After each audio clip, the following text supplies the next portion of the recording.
یہاں پر کسی عرب میں نام نہیں لوں گا، کسی عربی اسکول میں ایک لڑکی جو مشکل سے 8-9 سال کی تھی، وہ لڑکی اسکول جاتی ہے، اسکول کی ٹیچر نے بلکہ پرنسپل نے، جو عورت تھی، اس نے کہا دیکھو یہ جو لمبا چوڑا لباس پہن کر کے آئی ہے، اسے کل پہن کر کے نہ آنا، بلکہ جو اسکول ڈریس ہے یعنی جو آدھی ران تک رہتا ہے وہ پہن کر کے آنا، ورنہ تمہیں اسکول میں داخلہ نہیں ملے گا۔ گھر گئی، اس نے اپنی امی سے کہا، میں یہ کہہ رہا ہوں کہ والدین اگر سوچ لے اپنے بچوں کی تربیت کے لیے، اس نے اپنی امی سے کہا، امی آج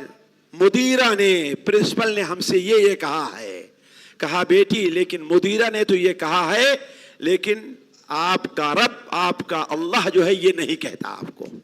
آپ کا اللہ کہتا ہے کہ وہی لباس پہن کر کے جاؤ۔ لڑکی نہ چاہتے ہوئے بھی وہی لباس پہن کر کے گئی اسکول میں۔ مدیرہ نے پھر اسے بلایا، ڈرایا، دھمکی دیا اور کہا کل اگر نہیں آتی تو تجھے سزا دوں گی میں۔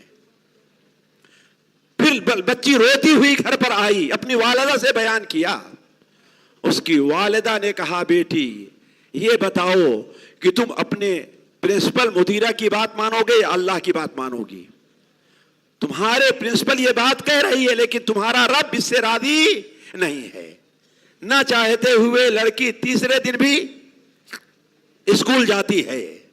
جب مدیرہ نے دیکھا تو اس کا پارا چڑھا اور اس کو بچیوں سے کنارے کیا، بے عزت کیا، کہا اگر کل تم نے ایسا نہیں کیا تو یہ چھڑی دیکھ رہی ہو، تمہاری پٹائی بھی ہوگی اور اسکول سے تمہیں نکال باہر کر دیا جائے گا۔